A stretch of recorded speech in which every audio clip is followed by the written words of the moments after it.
BA part third विषय संस्कृत के विद्यार्थियों का इस ई क्लास में हार्दिक अभिनंदन है, स्वागत है। आज हम दुर्जन पद्धति का अध्ययन करने जा रहे हैं। मैं सभी विद्यार्थियों से कहना चाहता हूँ कि जब भी आपको समय मिले आप निश्चित रूप से ये जो वीडियो है इनको आप सुने। मेरे द्वारा पीडीएफ जो फाइल है उसको भेजे हुए कई घंटे हो गए हैं, तो आपने शायद उनको पढ़ लिया होगा। और अब मैं जो है ये पद्य जो है उनका ट्रांसलेट जो है, अनुवाद जो है या पढ़ कर के जो है मैं आपको इसे ई क्लास के माध्यम से आपको मैं भेज रहा हूँ, तो आप इनका अध्ययन करें। कोई भी यदि शब्द आपके समझ में नहीं आए आप ग्रुप में शेयर करें, मुझे पर्सनली बताएं और अपना चैनल है उसको सब्सक्राइब अवश्य करें। अकरुण त्वम कारण विग्रह परदन्हे पर योषिति च स्पृहा सुजन बंधु जनेस्व सहिष्णुता प्रकृति सिद्धम इदम ही दुरात्मना। अकरुणत्वम अकारण विग्रह, जो निर्दय हैं उनको कहा कि जो निर्दयता होती है अकारण बिना कारण के, विग्रह अर्थात जो झगड़ा करते हैं, यानी निर्दयता के साथ साथ में बिना कारण के ही जो झगड़े करते हैं या झगड़ा करना जो है, परधने पर योषिति, और परधन जो होता वह या पराई संपत्ति जो होती है वह, और पर स्त्री जो होती है वह, उसके प्रति जो है लालसा रखना।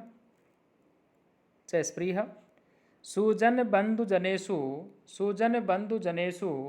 असहिष्णुता इदम ही दुरात्म नाम प्रकृतिशिदम।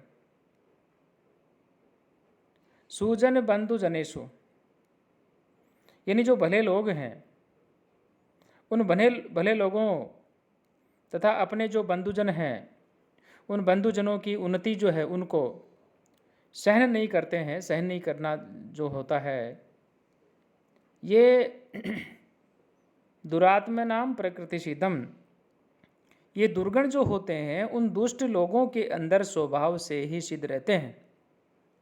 कहने का तात्पर्य ये हुआ कि ऐसा विकृत जो व्यवहार है वह दुर्जनों में स्वभाव सिद्ध रहता है। प्यारे बच्चों, द्रुत विलंबित छंद जो है उसका ये उदाहरण है। अनुप्रास इसके अंदर अलंकार है। व्याकरणात्मक टिप्पणी की यदि मैं आपसे चर्चा करूं तो आप इसमें अव्यय है वो आप लिख सकते हैं, शब्द रूप इसमें आप लिख सकते हैं। जैसे च इसमें आ रहा है, त्वम आ रहा है, आप इसमें शब्द रूप लिख सकते हैं। इसके अलावा जो लास्ट की लाइन में आपका इदम शब्द आ रहा है, ही आ रहा है, ये सरल सरल जो है ये व्याकरणात्मक टिप्पणियाँ हैं, इनको आपको अवश्य लिखना चाहिए।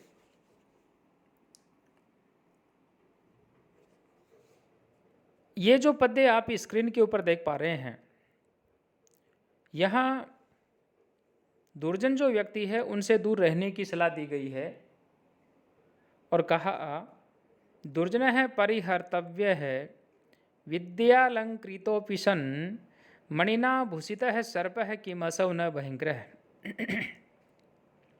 दुर्जन है विद्या अलंकृत है सन अपि परिहर्तव्य है। दुष्ट मनुष्य विद्या से युक्त होने पर भी परिहर्तव्य है, त्यागने योग्य होता है, छोड़ने योग्य होता है। उदाहरण दिया, किम मणिना भूषित है असौ सर्प है भयंकर न बहुति। क्या मणि से सुशोभित जो सर्प होता है क्या वह भयंकर नहीं होता? यानी सर्प जो होता है वह भयंकर ही होता है। इसलिए भले कितना ही पढ़ा लिखा क्यों न हो, यदि वह दुष्ट व्यक्ति है तो उससे जो है दूर ही रहना चाहिए। यहाँ इस पद्य के अंदर जो आप देख पा रहे हैं, यहाँ पे कहा जाड्यम रीमति ही गण्यते व्रत शुचौ दम्भ शुचौ कैत्वम सूरे निगृणीता मूनव विमतिता दैन्यम पीरियालापिनी तेजस्वी ने अवलिप्तता मुखरता वक्तर्य शक्ति स्थिरे तत् को नाम गुणर भवेत स गुणी नाम यो दुर्जनय न अंकित है। रीमतिर्जाड्यम गण्यते, यानी जो दुष्ट हैं उन दुष्ट लोगों के लिए कहा रीमति जाड्यम गण्यते, दुष्ट जनों के द्वारा, यानी जो सज्जन होते हैं उन सज्जनों की निंदा करना जो है ये दुष्टों का स्वभाव होता है। ये ऐसा इस पद्य के अंदर जो कहा गया है। और कहा रीमति जाड्यम गण्यते, यानी दुष्टों के द्वारा जो लज्जाशील व्यक्ति होते हैं उनके अंदर जो है रीमति ही, लज्जाशील व्यक्ति जो होता है उसमें जाड्यम यानी मूर्खता जो होती है वह कह दी जाती है। व्रत सूचौ दम्भ है, व्रत से पवित्र व्यक्ति जो होता है उस व्यक्ति में ये कहते हैं कि भाई ये तो दम्भ है, यानी ये तो जो है पाखंडी है। व्रत सूचौ दम्भ है, सूचौ कैत्वम, और शुद्ध चरित्र वाला जो होता है उस व्यक्ति के विषय में जो है वो कहते हैं कि ये तो कैत्वम यानी कपट है। सूर्य निगृणीता, सूरवीर व्यक्ति जो होता है उसको निर्दय कह देते हैं। मुनव विमतिता, विद्वान जो व्यक्ति होते हैं उनको बुद्धिहीन कहते हैं।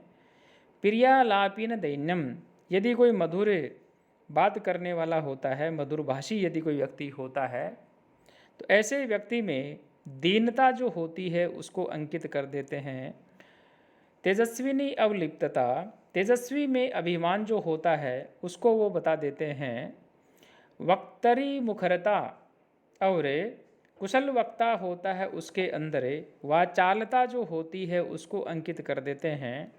स्थिरे अशक्ति ही, स्थिर व्यक्ति जो होता है उसके अंदर निर्बलता का आरोप कर दिया जाता है। और तत्गुणिनाम स कह नाम गुण है भवेत, यह दुर्जनय न अंकित है। प्यारे बच्चों, इस प्रकार से कहा कि गुणी जो लोग होते हैं उनका ऐसा वह कौन सा गुण है जो दुर्जनों के द्वारा उसको जो है कलंकित नहीं किया जाता है, लांछित नहीं किया जाता है, आरोप नहीं किया जाता है। इस प्रकार से दुर्जन जो हैं, दुर्जन तो सज्जनों के प्रत्येक जो गुण होते हैं उन प्रत्येक गुण में दोष जो होते हैं उन्हीं को ही वो बताते रहते हैं। इस प्रकार से यहाँ जो शब्द रूप हैं, जो धातु रूप हैं, उनको आप अवश्य याद करें। और साथ में जो व्याकरणात्मक टिप्पणियाँ हैं जब आप परीक्षा के अंदर पेपर में जब आप लिखें अवश्य आप जो है उनको अंकित करें, ऐसी जो है मैं आपसे अपेक्षा रखता हूँ। ऐसा मेरा आपको जो है कहना है। अब अगला जो पद्य आ रहा है यहाँ यदि हम इसकी चर्चा करें तो इसके अंदर यहाँ हम इसकी चर्चा कर रहे हैं। लोभस चेद गुणेन किम पीशुनता यद्यस्ति किम पातकई है सत्यम चेत तपसा च किम शुचि मनोहो यद्यस्ति तीर्थेन किम सौजन्यम यदि किम जनिन महिमा यद्यस्ति किम मंडनई है सद विद्या यदि किम धनिर अपयसो यद्यस्ति किम मृत्युना। प्यारे बच्चों, यहाँ ये कहने का प्रयास किया कि कुछ त्याज्य जो दुर्गुण होते हैं उनकी यहाँ चर्चा की गई और साथ में जो ग्रहण करने योग्य जो गुण होते हैं उनके विषय में बात कही है। लोभ है चेत, यदि व्यक्ति के अंदर लोभ है तो अगुणेन किम, यानी अन्य दुर्गुणों की आवश्यकता नहीं है। यदि पिशुनता अपि अस्ति पातकै किम, यदि कोई व्यक्ति चुगली करता है, चुगलखोर यदि व्यक्ति है तो उनको अन्य पापों की जरूरत नहीं है, यानी अन्य जो अवगुण है या अन्य जो पाप हैं उनकी नहीं आवश्यकता नहीं है या उनकी ज़रूरत नहीं है। सत्यम चेत तपसा किम, यदि मनुष्य के अंदर सत्यता है तो तपस्या जो है उसकी क्या आवश्यकता है। सूची है, यदि सूची ही मन है अस्ति तीर्थेन किम, मन यदि पवित्र है तो तीर्थ करने से कोई प्रयोजन नहीं है। यदि सौजन्यम अस्ति जनेन किम, यदि सौजन्यम अस्ति जनेन किम, यदि मनुष्यों के अंदर सज्जनता है तो परिजन जो है उन परिजनों की कोई आवश्यकता नहीं है, क्योंकि हर कोई व्यक्ति उनका परिजन जो है बन सकता है। यदि महिमा अस्ति मंडने की, यदि मनुष्य की महिमा है, प्रसिद्धि है, यश है, तो बाहरी जो आभूषण है उनका कोई प्रयोजन नहीं है, या अन्य जो अलंकरण जो होते हैं उनसे कोई प्रयोजन नहीं है। यदि सद्विद्या अस्ति धनेर किम, यदि मनुष्य के पास अच्छी विद्या है, सत विद्या है, सही विद्या है, फर्जी डिग्री नहीं है, तो धन जो होता है उसकी क्या जरूरत है। यदि अपयश अस्ति मृत्यु ना किम, और यदि मृत्यु है, अपयश है, तो अपयश जो होता है उसको मृत्यु की कोई आवश्यकता नहीं है। यानी बदनामी जो होती है वह एक तरह से मृत्यु जो होती है उससे भी वह कहीं बढ़कर होती है। तो इस प्रकार से यहाँ दुर्जन जो है उन दुर्जनों की यहाँ चर्चा की गई है, और उनके द्वारा जो जो चीज़ें यहाँ कही गई है, जो बताई गई है, उनको हम जो है इनके अंदर अध्ययन जो करने जा रहे हैं। अब हम अगला जो पद्य है वो हम 46 नंबर पद्य इसका अध्ययन कर रहे हैं। और यहाँ कुछ ऐसी बातें हैं जो हमेशा मनुष्य को जो है खटकने वाली होती हैं, उसी के विषय में कहा। शशि दिवस धूसरो गलित यौवना कामिनी शरो विगत वारिजम मुखम अनक्षरम स्वाकृते है प्रभुर्धन परायण है सतत दुर्गत है सज्जन है नृपांगण गत है खलो मनसी सप्त सल्यानी में। कवि यहाँ पर ये कह रहे हैं कि ये 7 ऐसे कांटे हैं जो मेरे हमेशा चुभते रहते हैं, और उनके विषय में कहा। दिवस दूसरा शशि ही, यानी दिन में फीका पड़ा हुआ चंद्रमा। गलित यौवना कामिनी ही, यौवन रहित जो स्त्री होती है वह। विगत वारी जमसर है, कमल रहित तालाब होता है वह। स्वाकृत है अनक्षरम मुखम, सुंदर आकृति वाला मनुष्य, लेकिन यदि वह पढ़ा लिखा नहीं है, यदि वह विद्या से रहित है, यदि वह मूर्ख है। धन परायण है प्रभु, धन का लोभी राजा जो होता वह है। सतत दुर्गत है, सदैव विपत्तिग्रस्त रहने वाला सज्जन जो होता वह है। नृपांगण गत खल है, राज्यसभा के अंदर आया हुआ दुष्ट, राज्यसभा में पहुंचने वाला दुष्ट, राज्यसभा में स्थान पाने वाला दुष्ट, यानी दुर्जन। खल है में मनस है सप्त सल्यानी संति, ये 7 मेरे मन में जो है चुभने वाले कांटे हैं। ये पद्य जो है यहाँ इस पद्य के अंदर पृथ्वी चंद कहा है, और अन्य व्याकरणात्मक टिप्पणियाँ हैं, उनको अपने को यथा समय जो है हमारे को इसके अंदर याद करते हुए परीक्षा की दृष्टि से हमारे को लिखना है। अगला पद्य आया। न कश्चित चंड है कोपा नाम आत्मियो नाम भूभुजाम होतारम अपि जहुआनम स्परिशो दहती पावक है। प्यारे बच्चों, यहाँ क्रोधी राजा जो होता है उसके स्वभाव के विषय में कहा है कि चंड कोपानाम भूभुजानाम कश्चित अपि आत्मीय नाम न भवति, यानी प्रचंड क्रोध वाला जो राजा होता है उसका कोई भी अपना नहीं होता है। उदाहरण यहाँ अग्नि का दिया। जुवानम अपि होतारम स्पृष्ट है पावक दहाति, यानी जो हवन करने वाला जो पंडित होता उसके लिए कहा गया, यानी जो हवन करते हैं और उस समय हवन करते समय यदि अग्नि होती है, उसको यदि हाथ टच होता है, छू जाता है, तो वह अग्नि जो होती है उस हवन करने वाले का हाथ जो होता है उसको भी जला देती है। तो प्यारे बच्चों, इस प्रकार से राजा जो है वह कभी भी हितैषी जो है होता है उसको भी वह दंड दे सकता है। तो इसलिए प्रचंड क्रोध वाला राजा होता है उसका कोई भी जो है अपना नहीं होता है। अगले पद्य के अंदर जो बात आई और यहाँ पे कहा कि सेवा कार्य जो करना होता है बहुत ही कठिन होता है, और उसी के संदर्भ में जो है ये पद्य कहा और कहा। मौनान मुख है प्रवचन पटुर वातुलो जल्पको वा दृष्ट है पार्श्वे वसति च सदा दूरतश्च च प्रगल्भ है क्षांताभिरुर यदि न सहते प्रायसो न अभिजाता है सेवा धर्म है परम गहनो योगी नाम अपि अगम्य है। सेवक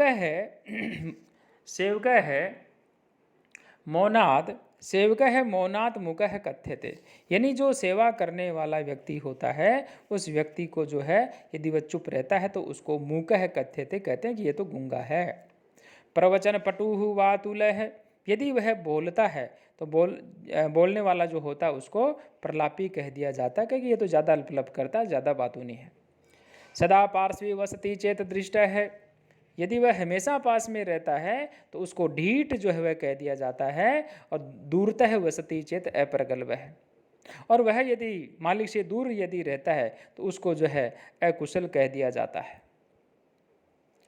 इसलिए कहा यदि न सहते प्रायशः अभिजात है, यदि वह सहनशील नहीं होता है तो क्या होगा, यानी उसको डरपोक और सहन नहीं करने के अंदर प्राय उसको जो है अकुलीन कह दिया जाता है। कहते हैं कि इसका तो कोई कुल ही नहीं है। इस प्रकार से कहा परम गहन सेवा धर्म योगी नाम अपि गम्य। वास्तव में सेवा करना जो है ये अत्यंत कठिन कार्य है, जो योगियों के भी जो है समझ से बाहर की वस्तु है, यानी यह है योगियों के भी समझ में नहीं आता है। प्यारे बच्चों, पद्य महत्वपूर्ण है, परीक्षा की दृष्टि से आप इसको याद करेंगे और इसमें आने वाली जो व्याकरणात्मक टिप्पणियां हैं उनको आप अवश्य याद करते रहेंगे। उद्भासिता अखिल खलस्य विशृंखलिसे प्राक जात विस्तृत निजा धम कर्म वृते है देवाद अवाप्त विभव से गुण दिविशों से नीचस्य गोचर गतई है सुखम अपत्य कई है। प्यारे बच्चों, यहाँ इस पद्य के अंदर दुष्टों के संपर्क के अंदर आने वाले जो सज्जन होते हैं कभी भी जो है वो सुख नहीं पा सकते, सुखी से नहीं रह सकते। यही बात जो है यहाँ पे कही है और कहा उद्भासित अखिल खलस्य विशृंखलस्य प्राग जाति विस्तृत निजाधम कर्म वृते है दैवात अवाप्त विभवस्य गुण दिविशः अस्य नीचस्य गोचर गतहि कई सुखम आप्यते। उद्भासित अखिल खलस्य विशृंखलस्य प्राक जात, यानी दुष्टों की उन्नति में जो है उद्भासित खलस्य दुष्टों को बढ़ावा देने वाले, विशृंखल से ऐसा जो मर्यादाहीन, प्राक जात नीजा धाम कर्म वृत्य है, यानी जो ऐसा अपने पूर्व अभ्यास कर्मों का आचरण करने वाला दैवात है, यानी ऐसा जो वह भाग्यवशात जो है अवाप्त विभव से धन प्राप्त करने वाले गुण दिविश है, गुणों से द्वेष रखने वाले अस्य नीचस्य, यानी ऐसा जो दुर्जन जो होता है, दुष्ट जो होता है, नीच जो होता है उसके गोचर गतई है, दृष्टि गोचर बना हुआ कई है, यानी किन के द्वारा सुखम आप्यते, यानी सुख पाया जा सकता है। प्यारे बच्चों, यहाँ कहने का प्रयास है कि दूसरों को बिना कारण के ही कष्ट देना दुर्जन का स्वभाव होता है। दुष्ट व्यक्ति अपने जैसे दुष्टों को ही बढ़ावा देता है और वह स्वयं किसी मर्यादा को जो नहीं स्वीकार करता, और जैसे अधम कार्य पहले करता रहा है वैसे ही दुष्कर्मों में प्रवृत्त वह रहता है। कभी कभी भाग्यवश ऐसे दुर्जन को धन यदि मिल भी जाता है तब उसकी निष्ठा और भी बढ़ जाती है, और वह सदैव जो है इस प्रकार से गुणों से द्वेष करता रहता है। तो जिन गुणी सज्जनों पर ऐसे नीच मनुष्य की दृष्टि पड़ जाती है वे कभी सुखी से नहीं रह सकते। इसलिए जब तक ऐसे दुष्टों से हम दूर रहें तब तक सामान्य जो सज्जन हैं वो सुखी से रह सकते हैं, वो चैन से रह सकते हैं।